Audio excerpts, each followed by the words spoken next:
Cougar fans, welcome back to the Coup Coach Cast with Jim Glogowski. I'm your host, Chad Birger. I'm also joined today by co-host Sam Dooyema. We're going to talk with University of Sioux Falls head football coach Jim Glogowski to review the Cougars' Game 4 loss to Bemidji State and preview the upcoming matchup against Minot State. And so to kick things off, we'll go ahead and throw it over to Sam Dooyema, my co-host here, to take us through the scoring summary.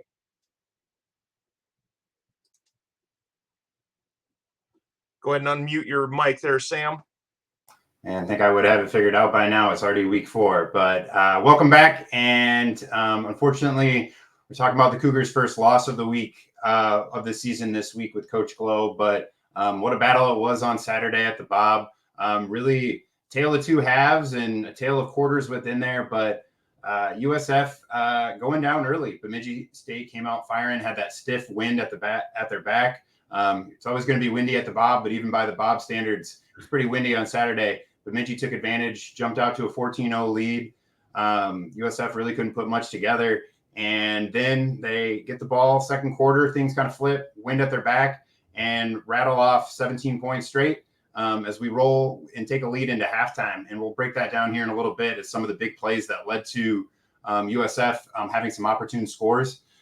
They get another touchdown there in the third quarter, and heck, it's 24-14, ripped off 24 unanswered points and 10-point lead here. Bemidji State showing why they're one of the top teams in the league this week, though, as well, and they battle back into it, and they move into, so it's 24-21. We roll into that fourth quarter, and then we'll talk about it later, but there was just some inopportune turnovers leading to a Bemidji State touchdown, and they were able to close the deal. USF couldn't quite get that final score to get the equalizer there. End up being a 28-24 final. The Coup take the loss to move their record to 3-1, 2-1 in the conference. Coach, we're going to bring you in here and just wanted to show we got this little clip. I didn't even know it was happening. Somebody had sent me this one. But as you can see, it's stiff wind blowing there in the back. But I appreciate your guys and you taking the time to give a 2-year-old high fives after the game. He was very excited. We had to run down the field to make sure he said, good game. I know that's probably what the guys didn't want to hear after a tough loss.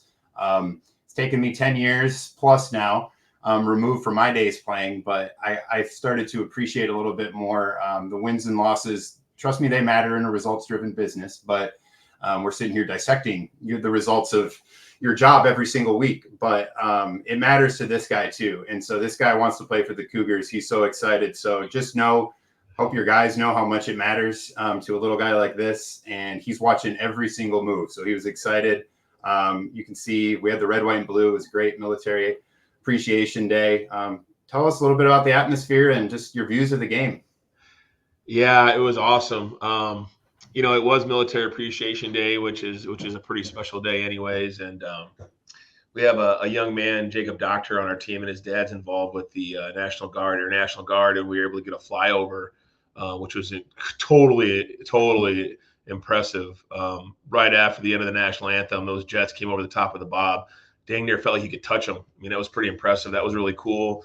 I know the referees made that comment. That's one of the coolest things they've seen in a Division II game. So appreciate Jacob's dad and the National Guard and our administration putting that together and just trying to make it a special event. We had a great crowd. And yeah, I saw the little guy after the game, and, it's as my kids are older now. And I remember years ago, we were playing out in a playoff game, and I was actually telling our players about this during fall camp, the story, but we lost in a playoff game to Montclair State out in Montclair, New Jersey.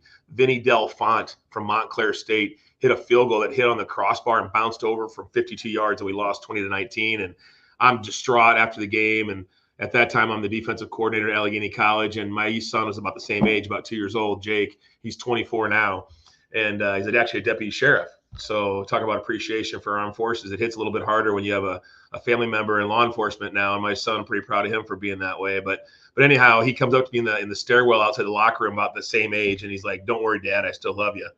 And I was like, well, ever since then, I've always tried to keep a perspective. And to a 2-year-old, you go home and you lose a tough game or you have a tough day at work. They don't want to hear about your tough day at work. They just want to be loved. And it's awesome to see you bring them out to the game. And I'm glad that our players took time to slap a little guy high fives. And that's what we're trying to do here. We want to win as many football games as we can, but how we carry ourselves, win, lose, or draw, is really important to me. So it was a great day, other than the outcome. And proud of our kids. There you go. There's a flyover on cue. I'm telling you, this is more and more like Sports Center. I don't know if I'm on a podcast or this is a nationally syndicated television show. I don't know what's going on here, but that's pretty sweet. It was loud. It was awesome, and just a great start to the day. And other than the wind, beautiful day for football.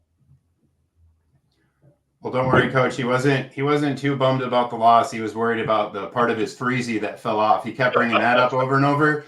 And I'm learning really quickly, you got to watch what you say in front of a 2-year-old. Of course, I've been warned, but when I said something about he had his arms wrapped around him and I was calling for a hold, thankfully I've watched my language. And of course, those were the two things he brought up after the game over and over.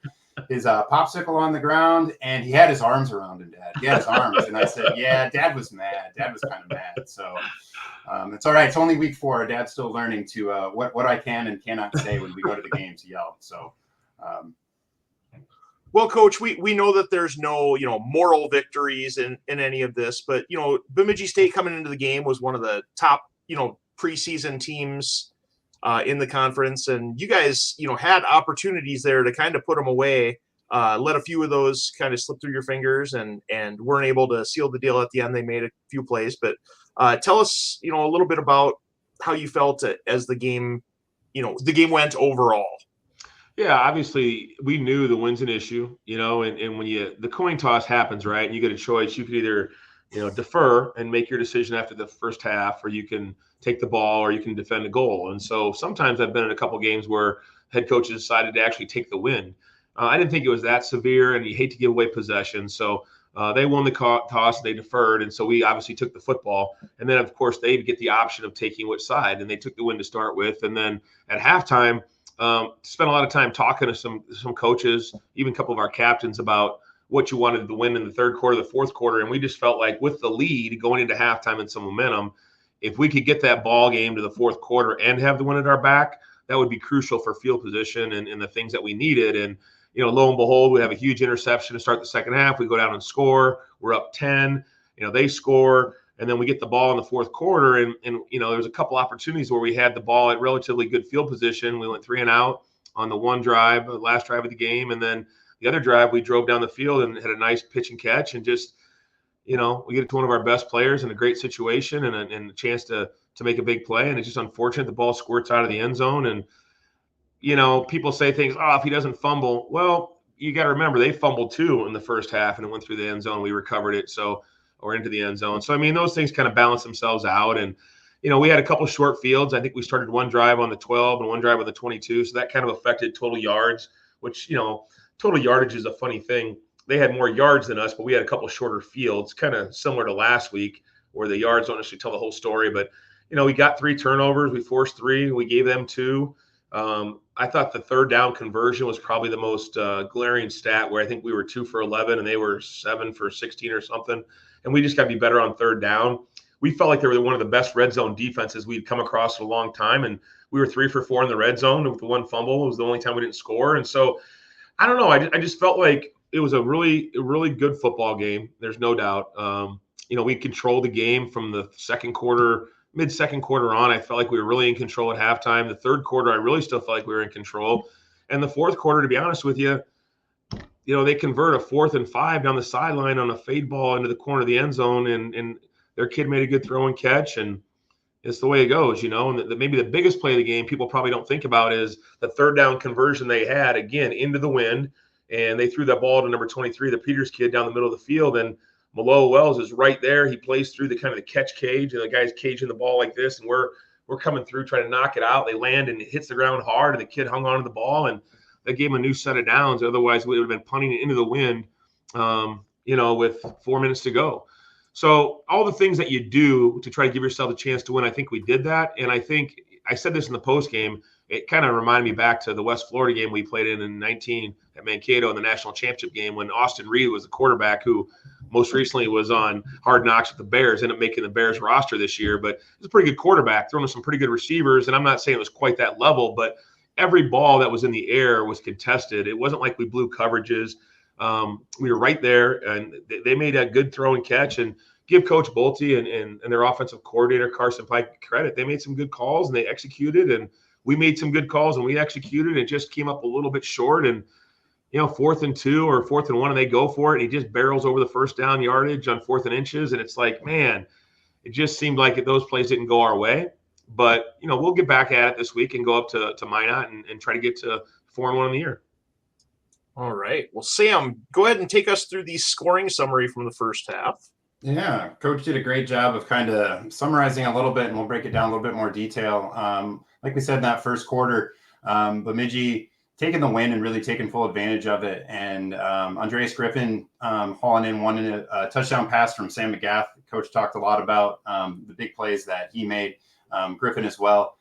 He was kind of as advertised, and I think the coup hung with him, but you kind of saw that throughout the game there. And then later they also got a 1-yard touchdown run by Justin in Caprera.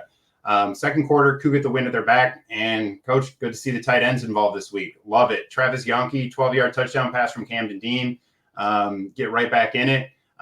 Later there, 4 minutes to go in the half, Mark Leonard taking a 49-yard touchdown pass from Dean, and next thing you know, it's 14-14. And right before the end of the half, get a big interception by Joseph Sapp. Sorry, I forgot for a second there. Joseph Sapp getting a big interception, set up a 25-yard field goal by Hernandez. And next thing you know, at 17-14, you guys are leading headed into the second half here.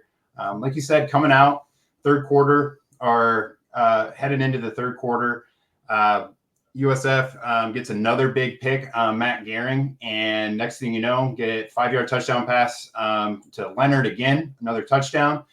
Bemidji would answer from another McGath touchdown pass, and then, like we said, we get into that fourth quarter, a little bit of back and forth, and McGath just, to be frank, it was an absolute dime. I think even sitting in the stands, a lot of guys were like, man, he just made a throw.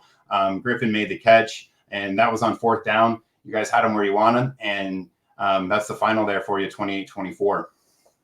Yeah, you look at those score summaries. If you go back to the first slide before that, I mean, the crazy part is that the length of the drives, and I think the first quarter, our inability to get a first down, I think we went 3 and out the first 3 times we had the football, and we ended up with -2 yards in the first quarter.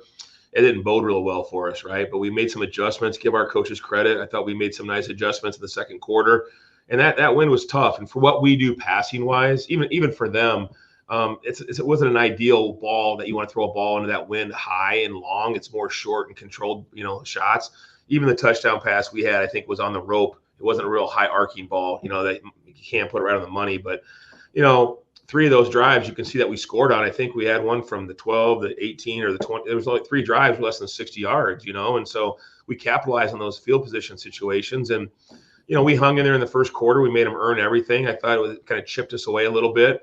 And I think the other play that kind of comes up, you talk about the fumble, the instant replay. Unfortunately, the cameras that we have for instant replay were from the FCA north side of the stadium and the sideline. And you look at the south end zone camera, and the ball's out as he's sideways. It's a fumble, but they didn't have that camera angle because in our league we only have 2 angles. So, you challenge that one, you lose a timeout. Those are all things that as the game unfolds, you look back on it.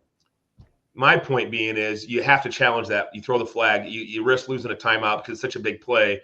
Obviously, sometimes you call timeouts because you have false starts and things like that. You waste timeouts. All that being said, as the game unfolded, the things that I can control as a coach, the things we can control as a staff, we didn't waste any timeouts. We gave ourselves opportunities. Our players made plays when they had to. At the end of the day, man, you're talking about 2 good football teams, and I think the season will bear it out as we go through this. But after 4 weeks, if you told me that we'd be 3-1 and had our chances with almost a 10-point lead with 5 minutes to go against Bemidji at home, I don't know if a lot of people would have believed that other than the guys in our locker room. So, again, no moral victories, but really proud of our kids, really proud of their effort. There's a lot of hurting guys in that locker room, even on Sunday. I mean, Mark Leonard feels terrible, and he was the Atomic Wings player of the game. That didn't even cheer him up. You know what I'm saying, Birger? Usually I would say Wings, you'd be cheered up no matter what, right? But, I gave him the player of the game because he played so well. There you go. And the one play cannot define us, and that's kind of our mantra. And no one play is more important than the other. Your down block on first down in the first quarter is just as important as 4th and 1. And I understand most people don't understand that. But as a football player, you can't get caught up in, oh, my God, this is a big play. I've got to be – no, we just got to do our job the best of our ability. Each play is independent of the previous play. And if we do that, each game's independent, each season's independent, over the long haul, I think you'll have more success than failure.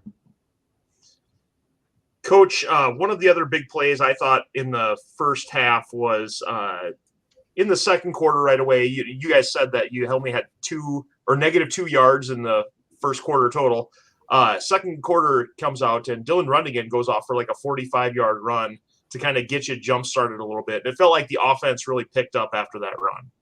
Yeah, and that's one of those situations I'm talking about. Earlier in the game, we had been cutting it back. And I'm like, hey, you got to stay on track to cut back. Stay on track to the front side of the play. Follow your polar and trust it's going to open up at the last second.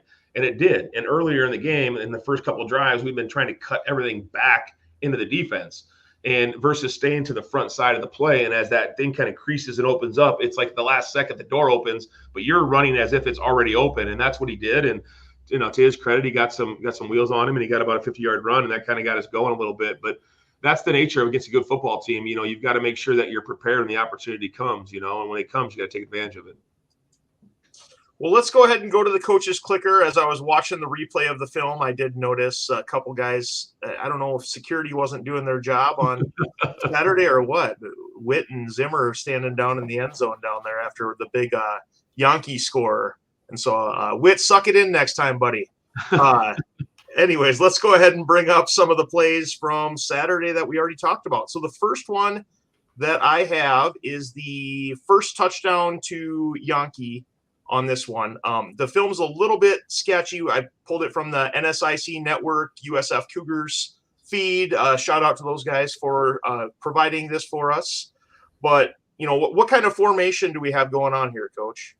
Well, this is kind of a staple of our offense where you've got one running back and two tight ends on the field, and you can see that Mark's kind of flex to the bottom here, and then you've got Travis in a kind of 2-point stance there as a flex player there. And what we try to do is get those guys the ball in space and let them run with it because they're big body kids. And as the play develops, you'll see a little bit of a delay, if I'm not mistaken, on this one. And so we get the linebackers to flow out with the receiver. We get Mark, our main target, going vertical. Hopefully they pay attention to them. And then we just slip the tight end out of the backfield. And this is all about timing. And it's really important that Travis doesn't go too quickly because you don't want to draw attention to yourself. And then as he comes out, he's got to quickly snap his eyes right there. See how he snaps his eyes right away? Because we don't know if we're getting pressure or not with the running back vacating. Because if the running back leaves the box like he is here, it could make up for a one-on-one block that we can't handle. And so he snaps his eyes right now, and now he catches it. And then the key is to snap his eyes back vertical to see if he has to attack leverage. And see how that linebacker on the right hash there kind of overflowed with the back out. Now he wants to literally attack back across the field because that's where the opening is. And, Coach, you guys put Carter Slakehouse in the backfield on this one, kind of switch things up a little bit. And yep. Carter came off of a double-digit catch performance last week. So, obviously, Bemidji, was focusing on him a little bit. So, good play design there with the formation to put number one in the backfield there. A lot of times you don't always get a choice about who the big-time player is going to be unless you know what kind of scheme you're going to get. And with these guys, they were doing a lot of man coverage, and we felt like Carter was going to be a part of our plan, obviously, like he always is. But maybe this week the tight ends had a chance because of the way the middle of the field was being handled. Those guys were a better matchup, and quite frankly, I thought our tight ends both had a field day. I mean, potentially could have had 4 touchdowns, Yeah, and then, Yankee kind of likes sticking his shoulder into the defender here right at the goal line. But it's one of those things where once he has the opportunity to score, he's going to go for that. Yeah, and both those guys did a great job all day. And even on Mark's touchdown, he had a great catch. And, yeah, just, like I said, it's unfortunate. Nobody feels worse than those guys if they make a mistake. And I'm just proud of them for going out there and competing every snap. All right. Well, let's go ahead and cut then here to – another play we've got. So this is a great look at this one. Again, notice the motion in the backfield. So now we bring Janice back into the backfield, another wide receiver, And what we're trying to do is we call it eye candy, right? Trying to get these guys distracted by the eye candy coming by. And so as 87 comes across the box, there's the threat of the fly sweep, handoff. So, okay, clears that. Then he expands, and that's going to pull the receivers out towards their sideline. And then again, the key to this play is the switch between the number 2 receiver and the tight end.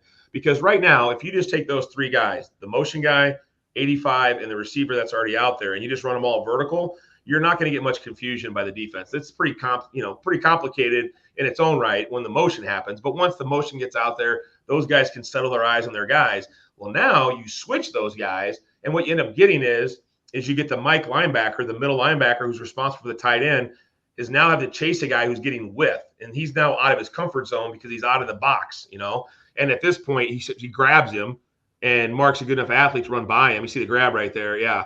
And that should have been a penalty, but we'll take the touchdown instead. And there's nobody else left in the middle of the box because we've got everything coming back to the middle of the field and the one receiver taking him to the sideline. And this is that sideline crease we talk about between the hash and the numbers where we can throw that football. There's not going to be a defender there. And don't discount the fact this ball is on a dime here. He catches it in stride, right on the money, puts it right where it needs to be. He doesn't have to slow down. And now he's got to just run the last 30 yards on his own. It's a touchdown. Yeah. Unfortunately, the camera work kind of misses him running here, but we'll catch him celebrating at the end. Yeah.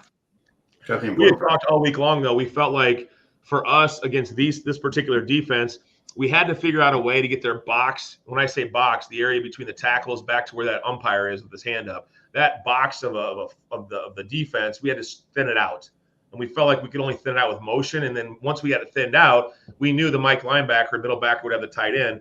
But any kind of switch route would have put them in a kind of a little bit of a conundrum about who takes who, and that's what we got them on the switch. Yeah, because you got the corner on the receiver up top right now, and then you've got the safety there. So Obviously that Mike linebacker's got to take number 3. So yeah, good play design there and great execution by the guy. If you look at this right now, you can kind of see the safety right on the ear, the temple of the Cougar there. You see that? And he's got Mark right now. Well, when 87 comes in motion, watch what happens. That safety has to vacate, and he has to now take see how he has to bump out and take the receiver. So now you're challenging their communication to say, hey, let's pass this off. I'm leaving this guy, taking him. Somebody from the inside's got to take him, and it's all about the timing of the snap too. You want to time it up so that he's far enough outside to pull the corner, but it's quick enough to where they can't get situated, and that's exactly what happens. Then you do a little bit of a rub here, and now he's got to deal with this guy kind of in his peripheral vision, and it just works out really well. And the key thing here is that the receiver makes that linebacker go underneath him.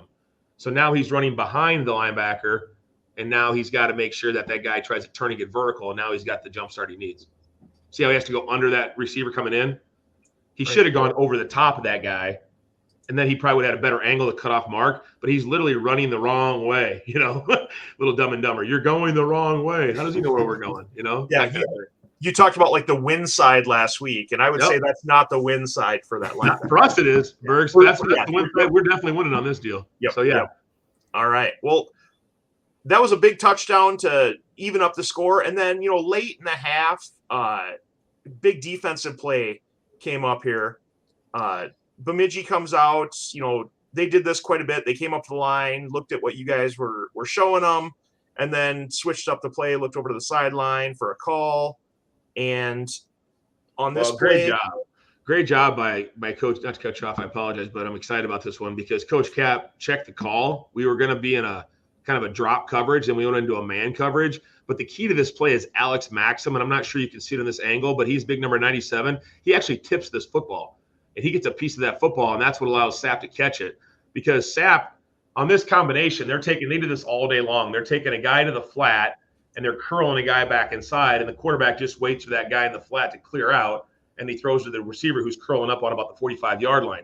Well, if you look right here closely, the left defensive end gets his hand up right there, and he just gets a tick of that football, and that kind of flutters, and then the ball, ironically, I'm afraid the safety is going to run into the corner here because as the safety, Garrett's coming, he almost runs into him here, right here. You see him coming? And so the ball gets tipped. Otherwise, I think Garrett was ready to knock down the receiver.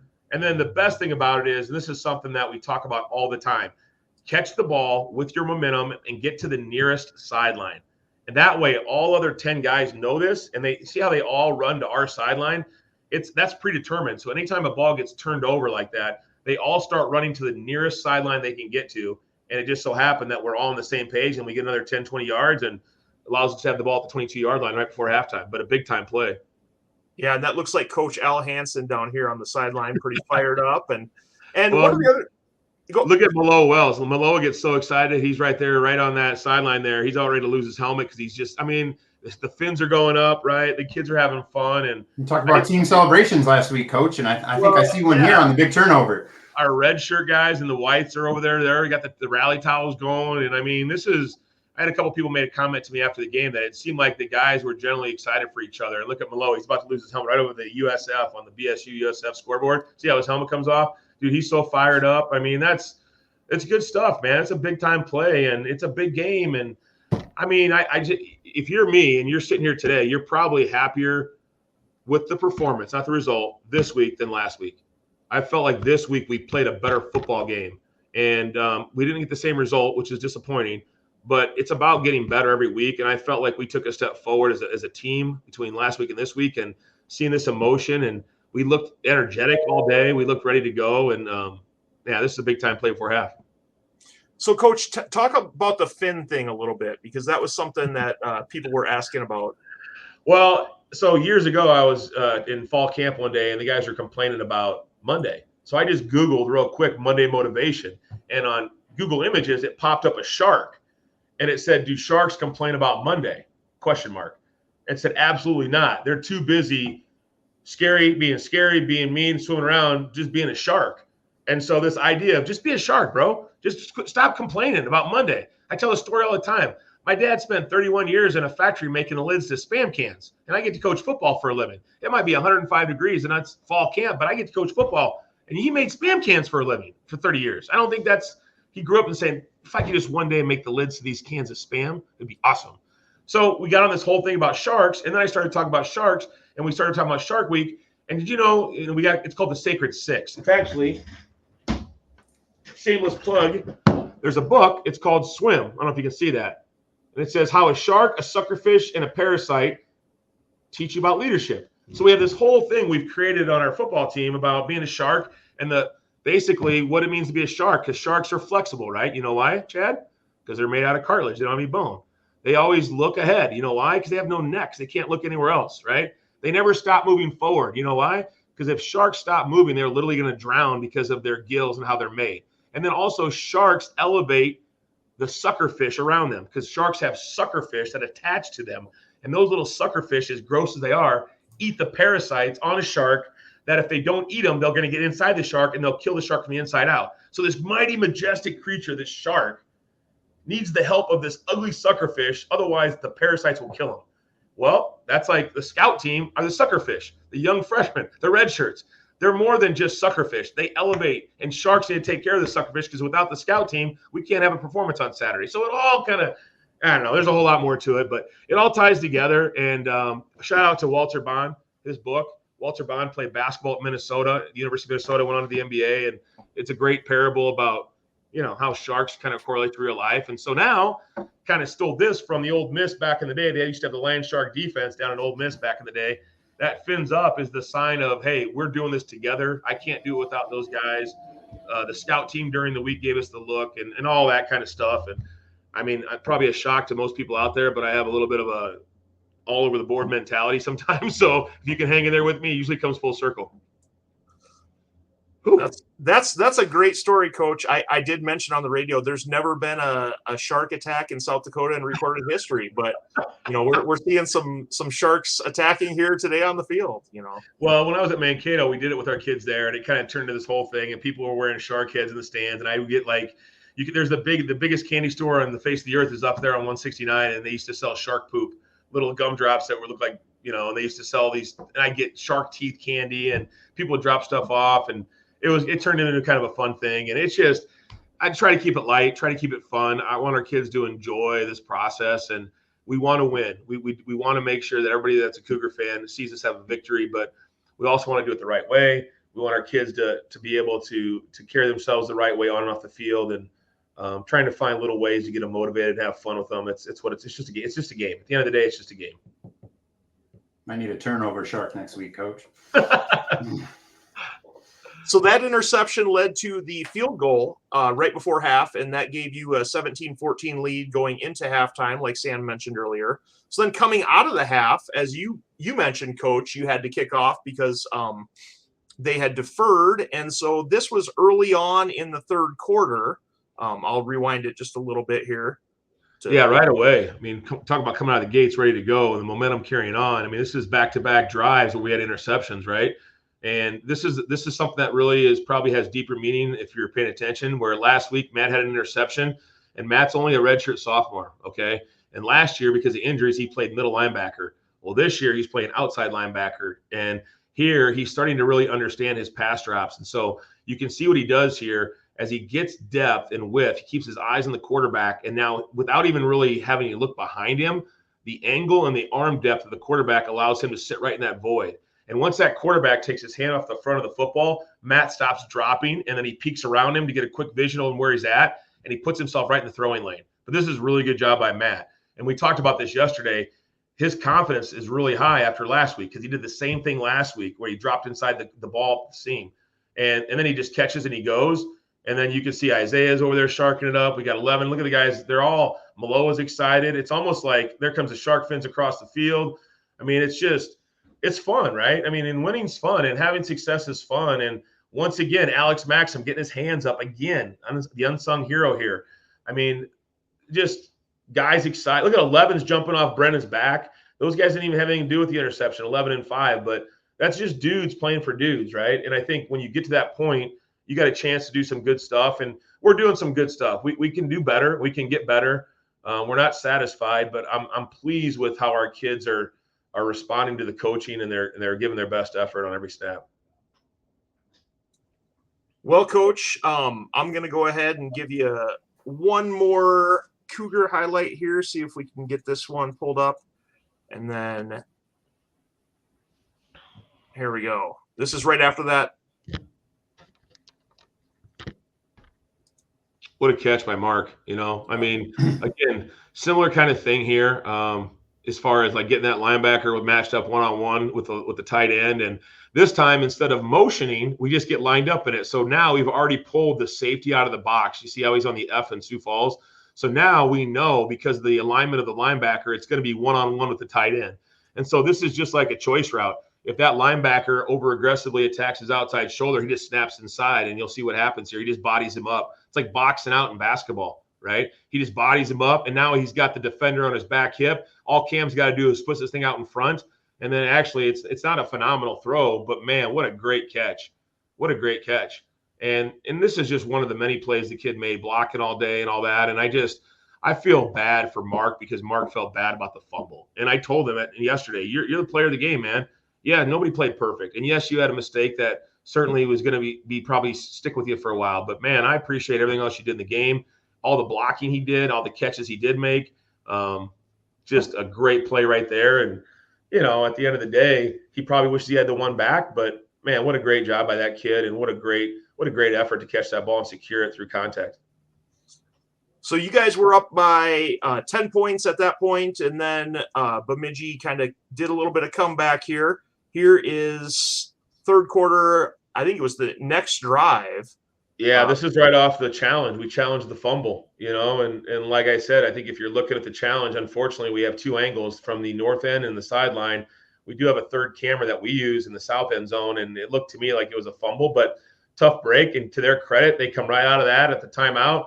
They take the shot, and you'll watch the play here. This is Joseph Sabb, and unfortunately, this is where Joseph injured his shoulder as well, so it was a double whammy for us. But, you know, I look at the split. So, in other words, the receiver's on the hash mark out there, which makes it tough to play either inside or outside leverage and force the receiver one way or the other. So, based on him being on the hash like that, Joseph's got to basically play inside shade on this receiver to stop the inside easy route, also knowing that if he goes to the corner, the dude's got a lot of room to operate. So now it turns into a foot race. And to Joseph's credit, we've told him all week long to be ready for the double move, the outcut. You got to play it all. And when you've got the entire field almost to defend, you got to be a really good player. And so Joseph does a nice job. He tries to get hip to hip. So he's trying to get his inside hip on his inside hip. And then at that point right there, as he looks back for the football, Joseph is just waiting for his eyes to get big and his hands to come up and then play through the catch. So once he sees his eyes get big, and there it is. You see how Joseph's right arm comes right in, maybe a half a second late. But this is tough. And any DB will tell you, man, it's like walking a tightrope in a circus, because if you fall off as a DB, everybody in the world sees you, right? And that's just the nature of the beast. But he does a nice job. He doesn't look back. He continues to play through the catch. And then right there, the kid kind of catches it. It almost lands on the kid's chest.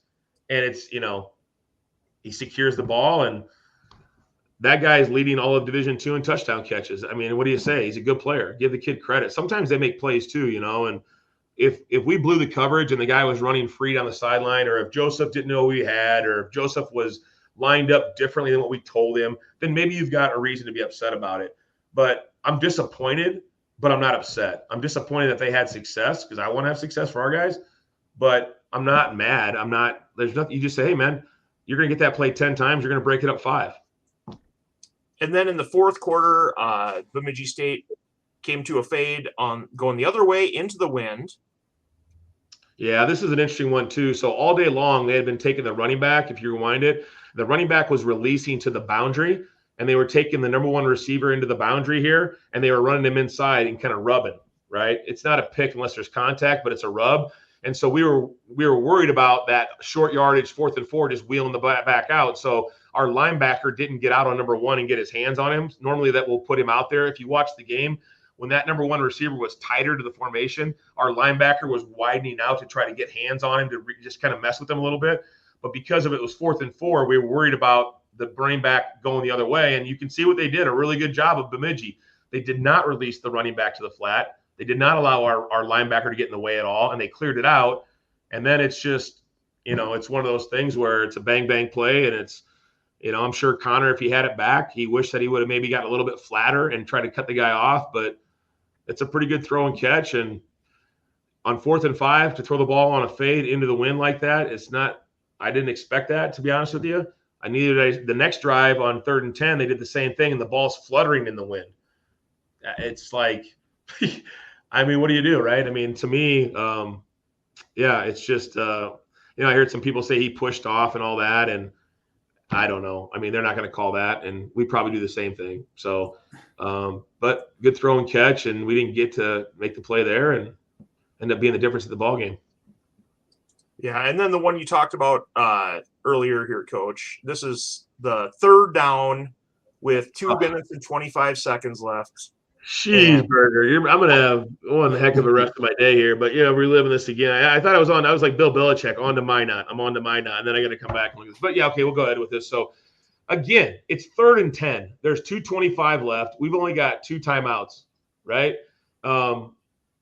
If this is me into the wind, this is a gutsy call. But it's not like we didn't cover the guy. And you watch this, and again, this time, if you notice this time, I mean – his arm, so if the catch is like this, his arm is in between. And give 23 credit to secure this ball.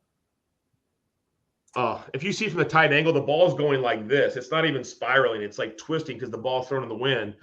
And Malo is a kid who's competing. Kid's fighting through some cramps here. But, 23 is a good player, man. He makes the play. And, I wish I had a better example, or should we have double teamed him? Should we have blitzed? Should we have whatever? I guess. But at the end of the day, we've got one of our better cover guys on their guy, and they threw it in the wind on third, and we stopped them on 1st and 2nd down. We had exactly what we wanted. You talk about in a tight game, you don't get 10 different opportunities. You get your one shot. We get to the 4th quarter. We got to make them punt the ball back. We stop them on 1st, stop them on 2nd. It's 3rd and 10. We got 2 timeouts and 2:25 on the clock. If you told me if I'd take that scenario all over again, yes. He throws the ball. Our safety, they did a nice job of running kind of run game at the play. So the safety ran up because he had to play the run first. They sneak the safety up the field. They get the ball in behind the safety, and the corner's got to make a play. And bang, bang play. The kid snatches it. If he drops that thing, we're getting the ball at midfield with 2 minutes to go with the chance to win it. Well, you guys had held them to a 4th down there as well, after using your 2 timeouts and the 2-minute timeout as well. You going to show that one too? No, I'm not going to show that. And then the quarterback was able to pick up the 1st down. I can tell you what happened there too. Bemidji made the plays when they needed to make them, right? And I mean, you can see that they're a good team, a veteran team that was able to make those plays. And so Sam's going to go ahead and talk through some of the statistics here from the game.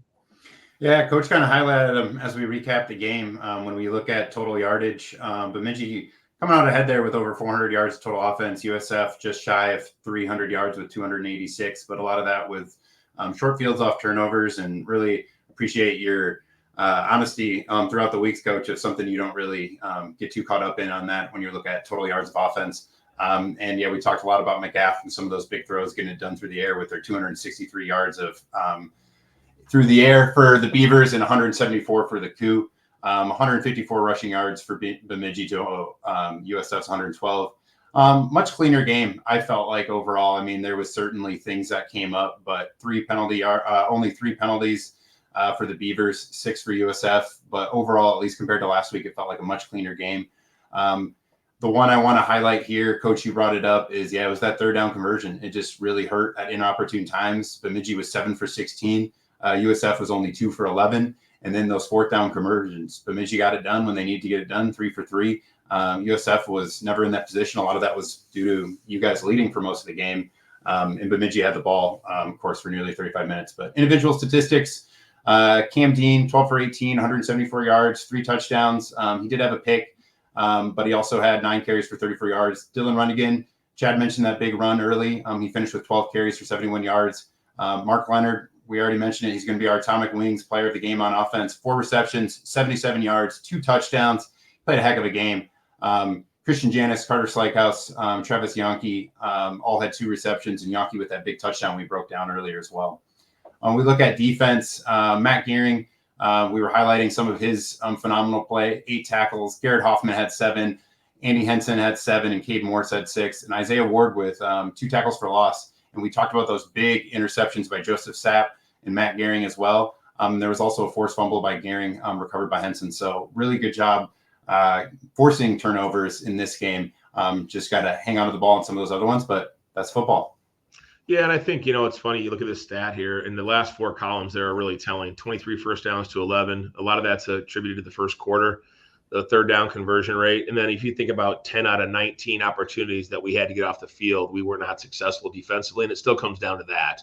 3 fourth downs, 2 touchdowns, right? Maybe it's a different game, but, the 4th down and 1 at the end of the game, the fade ball for a touchdown on 4th down, some of those kind of things. And I think the hitch early in the game where they had the 4th down conversion led to a score too. So, we got to be better in the time of possession. We've got to be able to control the ball better. And I think those are things that certainly the bottom 4, as ironic as this sounds, and then the penalties, right? We had too many penalties too. They played a cleaner game than we did. So, there's definitely things to fix. And I'm not happy with the penalties. I'm not happy with the third down conversions. Those are things that we got to get better at. I'm happy with our kids and their effort and their want to. We got to play cleaner. It's not a lack of effort. That's the stuff you get mad about, effort or focus and concentration. It's just, that's football. And, excited to get back this week against Minot. Well, before we talk about that game, attention USF Cougar fans, there's a new favorite spot for wings in Sioux Falls. Atomic Wings is now open at 1502 East 69th Street in Sioux Falls, just north of the USF Stadium. Atomic Wings offers customers fresh, never frozen, natural, and hormone-free chicken wings, hand-tossed in 14 proprietary sauces, a classic menu, a welcoming dining experience, and a commitment to quality. Come watch sports and enjoy wings, and have a cold one at the self-serve beer station. I tried it out the other day. It works great. They have Sunday NFL tickets. The menu includes traditional wings, boneless wings, chicken tenders, sandwiches, flatbreads, and salads. Also choose from waffle fries, onion rings, mac and cheese, jalapeno poppers, mozzarella sticks, tater tots, or sweet potato fries as a side. And don't forget the desserts. Deep fried Oreos are an option that you can't get everywhere. There's something for everyone in the entire family at Atomic Wings. You can order online at atomicwings.com or come in. It's located at 69th Street, just north of the USF football stadium. Perfect for pregame tailgates or postgame celebrations with friends and family. Coach, I think you might have had some Atomic Wings after the game the other day. I did as well. I got some of I got a flatbread and some of the mozzarella sticks, and both were spectacular. I also, had to try out the self-serve beer station, wanted to see what that was all about, and it was very tasty. After a hot day at the stadium, there's nothing better than having a cold beverage. So there you go. Yeah, we had some too post game. My son-in-law and my daughter were in town, and so we got together after the game. But yeah, it was delicious. Yep. Sam, have you been there yet? Not yet. I mean, Atomic Wings needs to have a location here on the northwest side of town. So Sioux Falls is growing so much. It's kind of hard to, it's a trek just to get to the Bob for me. So I'll get there. Don't worry. All right. Well, stop on in, tell them that we sent you, and they will be happy to provide you the service. So next thing we're going to look at is the Atomic Players of the Game. The Atomic Players of the Game for the Bemidji State game were Mark Leonard, Dawson Raby, and Nick Hernandez. Coach, talk a little bit about them. Yeah, we talked about Mark quite a bit. I thought he played an excellent football game. Dawson was really dominant on the inside. It's kind of hard to see sometimes if you're not probably his family or his friends, watching him every snap, but really physical kid. He's a true sophomore. He played for us as a true freshman out of Pierce, Nebraska, Pierce High School in Nebraska. Played high school football and wrestled for Tyler Legate. And Tyler was a former player of mine that I recruited years ago to South Dakota. But just a tough, hard-nosed kid and does a good job on the inside. And then I thought Nick was really consistent on his kickoffs into the wind. I thought he did a nice job. And then, of course, hitting the field goal and the 3 extra points. So I had a really solid day overall, too. All right. Well, let's go ahead and move on to the Game 5 preview. USF will play at Minot State on Saturday, September 28th. The game will be played at First Western Bank Field at Herb Parker Stadium in Minot, North Dakota. Kickoff scheduled for 1 o'clock p.m. You can watch on the NSIC network, or if you're in Sioux Falls, you can listen on KWSN 98.1 FM, 12:30 a.m. or at kwsn.com. The pregame show will be at 12:30 with Tom Frederick and Tim Hyatt. Looking forward to it. The Red Beavers this week, right? And obviously, for those that don't know, a completely different type of beaver. This is a triple option type, completely different than we saw last week. Couldn't be more opposite, probably. Coach Ian Shields came into the league the same time that I did. They actually are off to one of their greatest starts ever in the Division II era at 3-1. Actually did some really good things last week against Mankato. Did beat Northern right after we played them, so we're kind of jumping back and forth on the schedule between teams that we played and common opponents. So I've seen them on film already a little bit. We did play them last year, but a very unique offense, very difficult to be disciplined, to stop, because they do so many things well. They might only throw the ball 5 to 7 times a game, and when they get you because you fall asleep. I want to dominate the time of possession, and it's going to be a challenge. We've got to bounce back. We'll see what our attitude's like on Tuesday at practice, and we've got to be super disciplined on defense. Then on offense, they're going to be a 3-down front and probably cause some problems, some blitzing and stuff, and so it's a big game. You talk about going on the road, 2 3-1 football teams trying to fight to stay on top of the conference. This is a huge one. And I think they'd love nothing more than to beat a Sioux Falls out there at home. I want to say they've been home for 2 of their 3. Yeah, I think they beat Valley City at home. I want to say they beat Northern at home, and they were on the road. So, yeah, this will be their 3rd home game. So, it's going to be a challenge. There's no doubt. The trip on top of that, we're leaving Friday morning early because it's such a long trip. We're going to have to practice halfway and all those things that go into it. But excited, looking forward to the opportunity, and I'm excited to see us grow. I want to see a better version of ourselves. I want to see us make better plays, make better, more consistent plays. And I'm excited about this group. It's an awesome group to be around, and they'll be ready to go, I think, come Saturday. Coach, one of the things that Minot State has been doing in order to win this season is they've been winning the time of possession. Obviously they run the ball. I think it's very heavily run oriented. They only have about 40 yards passing per game on the season, but over 250 yards rushing. So they're going to want to run the ball and maintain that clock, time of possession, but they're also winning the turnover margin. So how are you guys going to work to prepare this week to, maybe not let them control the clock and make sure that you don't turn the ball over against the Beavers? Well, I think the biggest thing is you got to win first down on defense. I think for these guys, if they get you into a 3rd and 1, it's dang near like the tush push that the Eagles do. They're going to get that because the dive play. And so, the 3 different elements, the dive, the quarterback keep, the pitch, the counters, the reverses, just again, going back to the word eye candy, getting you to look at something when something else is going on. We've got to be super disciplined. We've got to be consistent, and we've got to find a way to get them into some 3rd and longer situations so that obviously it's a passing situation. Because if you get them into 3rd and manageable or 3rd and 5 or whatever, and they can get to 4th and 2, it's a really tough to stop against that offense, and they really understand what they're doing now. He's a year and a half into it. And I think, if you look at them rushing stat wise, they're averaging 251 yards a game on the ground. I mean, that's crazy. Bemidji is at 202 and we're at 185 or something like that. And so the next closest is Mankato at 210. So they're leading the league in rushing. which is a pretty good feat in our league. And then overall in total offense, you look at what they do total offense wise, and they're right there near they're battling at the middle of the pack too. But so they're 250 yards on the ground and 40 on the air. They're gonna run the football. We got to figure out a way not to let them eat the clock up, and we got to have. If we can make them drive a long field, that helps too. We can't give them short fields, and we've got to be able to create some turnovers. So, yeah, it's a challenge. There's no doubt about that. And I think we've got our hands full. We've got to figure out a way to get off the field and put some points on the board early and hopefully make them catch us versus us trying to catch them in a bogged down game where possessions become a premium. All right. Well, we look forward to this Saturday. If you're able to make the trip, go ahead and do that. You can reach out to the USF Cougar Tailgate page on Facebook or Twitter if you have specific questions about anything. Otherwise, Coach, any final comments as you guys get ready to prepare for the Red Beavers this week? Not really. Just really excited about where we're headed and what we're doing and looking forward to another opportunity. All right. So as I mentioned, go ahead and tune in 12:30 pregame on Saturday on KWSN, or you can watch on the NSIC network. Let's go ahead and wrap up with our Coup Football Legacy Association spot here.